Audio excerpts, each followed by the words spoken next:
আসল কথা এই যে কচ্ছপটি দেখতে পাচ্ছেন, এটি আমাদের ইন্ডিয়াতে বিরল অবশ্যই, কারণ ইন্ডিয়ান নয়, এটা আমেরিকা যুক্তরাষ্ট্রের কচ্ছপ।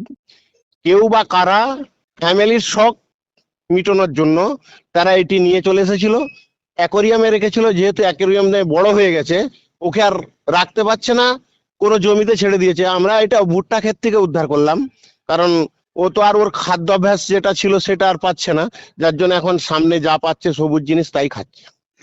এরা সেই আসলে হিসাবে কি খায়? এরা অ্যাকচুয়াল বিভিন্ন খাবার আছে এদের, মাছও খায়, কিন্তু আমাদের এই মাছ এখানে নেই।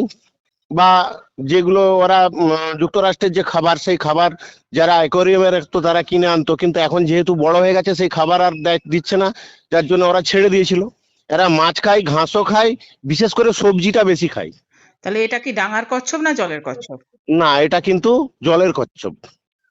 আচ্ছা, একে যদি নদীতে ছেড়ে দেওয়া হয় বাঁচবে? না, চলবে না, এটা নদীতেও বা আমাদের এলাকায় যেহেতু এর থাকতে পারবে না, হুম। এটা আমরা ছাড়বো না, আমরা ফরেস্ট ডিপার্টমেন্টের হাতে তুলে দেবো। তারা এটা উপর মহলে এটা জানিয়ে যেখানে রিলিজ করার করবে। আচ্ছা, এই কিছুদিন আগে, যেটা কয়েক মাস আগে যে স্টার কচ্ছপ উদ্ধার সেটা হয়েছিল। পার্বতীপুর থেকে একটা স্টার কচ্ছপ উদ্ধার হয়েছিল, হ্যাঁ, সেটা হ্যাঁ, ইন্ডিয়ান।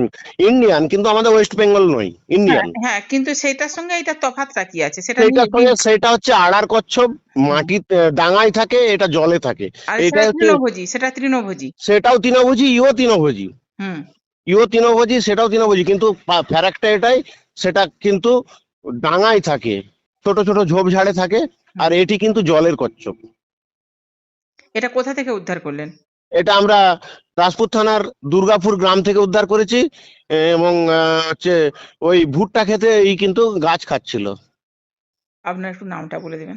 আমার নাম Malay Ghosh, wild life rescuer. রেডিয়াট, মানে ইংলিশে বলা হয় রেডিয়াট কচ্ছপ।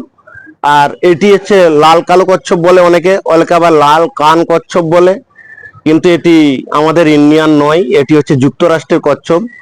অ্যাকচুয়াল ফ্যামিলির শখ পূরণের জন্য কিছু মানুষ অ্যাকোরিয়ামে রাখার জন্য এদেরকে নিয়ে আসে। যখন দেখছে যে অ্যাকোরিয়ামে এই বড় হয়ে গেছে আর রাখতে পারছে না, তখন এগুলি যত্রতত্র ছেড়ে দেয়।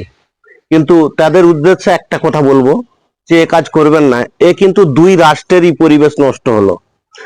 আপনারা যেখান থেকে এগুলি আনছেন সেখানের পরিবেশ নষ্ট হলো। তাছাড়া এই যে আমাদের ইন্ডিয়াতে এসেছে, এ কিন্তু সঠিক খাবার পাবে না। তার কারণ এ যে খাবার এ অভ্যস্ত, সেই খাবার কোথায় পাবে?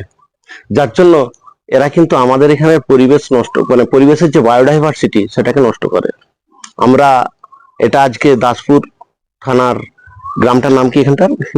দুর্গা। আমার নাম দেবাশিস মাঝি, আমাদের দাসপুর থানা দুর্গাপুরে আমার বাড়ি। আর কচ্ছপটি পেলাম বলতে, সকালবেলা আমি মাঠের দিকে আসছিলাম, আমাদের ভুট্টা জমির দিকে, ওই 6টা, 6:30, 7টা এরকম হবে। তো এসে জমির সামনে আমি যখন যাই, দেখি কচ্ছপটি আমার সামনে দিয়ে চলে যাচ্ছিল আর কি। তো তখন আমি ওই কচ্ছপটিকে উঠিয়ে নিয়ে আমি বাড়িতে যাই। যাওয়ার পরে আপনাদের এই স্থানীয় সংবাদে আমরা ফোন করলাম। ফোন করে তখনই, ফোন করার পরে এই যে মানে এখন এই যে মলয়বাবু আসলেন, এসে কচ্ছপটি উদ্ধার করে নিয়ে যাচ্ছেন। হ্যাঁ, আমরা সচরাচর দেখি যে কচ্ছপ কিন্তু পেলে তা মেরে ফেলে বা খেয়ে নেয়, সেক্ষেত্রে আপনি কিন্তু বন দপ্তরের হাতে তুলে দেন কেন? কচ্ছপটি বন বিভাগকে তুলে দিলাম, মানে মেন সত্য কথা বলতে প্রথম কারণ, দেখুন আমার মানসিকতা যে আমি হিন্দু ধর্মের ছেলে, এবং আমি যে আমার কচ্ছপকে আমরা হিসাব মতো পূজা করি, সেটা তো আমার মধ্যে আছেই। তার মধ্যে আরেকটি কারণ হচ্ছে যে আমরা এই মানে আমাদের স্থানীয় সংবাদের নিউজ সব দেখে দেখে, মলয়বাবুর বিশেষ করে সমস্ত নিউজগুলি দেখে আমাদের মোটামুটি একটু অভিজ্ঞতা ভালোই হয়েছে যে কচ্ছপ আমাদের পরিবেশের ভারসাম্য রক্ষার জন্য খুবই গুরুত্বপূর্ণ ভূমিকা পালন করে। সেই জন্যই বিশেষ করে কচ্ছপটি যে সাথে সাথেই আমরা স্থানীয় সংবাদে ফোন করেছি যে যাতে মলয়বাবু এসে কচ্ছপটি নিয়ে যান এবং যথাযথ স্থানে তাকে পৌঁছে দেয়।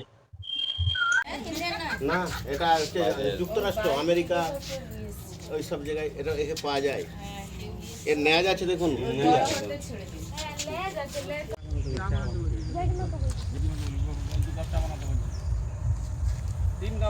অ্যাকচুয়ালি এরা ভুট্টা খায় কিন্তু বিরাট, ভুট্টা গাছের যে পাতা, এই পাতা খায় প্রচুর।